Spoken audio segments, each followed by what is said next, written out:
రాముడు హనుమంతుణ్ణి మోసం చేసి ఎలా చనిపోయాడో మీకు తెలుసా? త్రేతాయుగం అంతమయ్యే సమయం రావడంతో యముడు అయోధ్యకు వస్తాడు. కానీ హనుమాను రాముడి ప్రాణాలకు రక్షణగా అడ్డుగా ఒక చీమ కూడా రాకుండా కాపలా ఉంటాడు. అప్పుడు శివుడు రాముడికి కలలోకి వచ్చి, యముడు నీ కోసం అయోధ్య బయట ఎదురు చూస్తున్నాడు రామ, హనుమాన్ అడ్డుగా ఉన్నాడు అని చెప్పగా సీతకి ఇచ్చిన ఉంగరాన్ని తీసుకొని ఒక రంధ్రంలోకి వదిలి హనుమాన్ అని పిలిచి, నా ఉంగరం ఈ రంధ్రంలో పడిపోయింది హనుమ, వెతికి తీసుకురాగలవా అని అడగగా ఒక్క క్షణం కూడా ఆలోచించకుండా చీమంత చిన్న ఆకారంలోకి మారిపోయి ఆ ఉంగరాన్ని వెతుక్కుంటూ ఆ రంధ్రంలో వెతుకుతూ పాతాళ లోకానికి చేరుకుంటాడు. అక్కడ ఉన్న వాసుకుని అడగగా వాసుకి నా వెంట రమ్మని ఒక గృహలోకి తీసుకొని వెళతాడు. అక్కడ ఒకటి కాదు రెండు కాదు కొన్ని లక్షల కోట్ల ఉంగరాలు ఉంటాయి.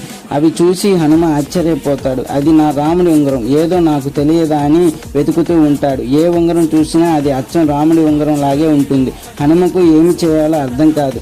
ఆ తర్వాత ఏమి జరిగింది, హనుమాన్ ఏ ఉంగరం తీసుకొని వెళ్తాడు, రాముడు ఎలా చనిపోయాడు, లక్ష్మణుడు ఎలా చనిపోయాడో తెలుసుకోవాలంటే ఫుల్ వీడియో కోసం కామెంట్ బాక్స్లో జై శ్రీరామ్ అని కామెంట్ చేయండి.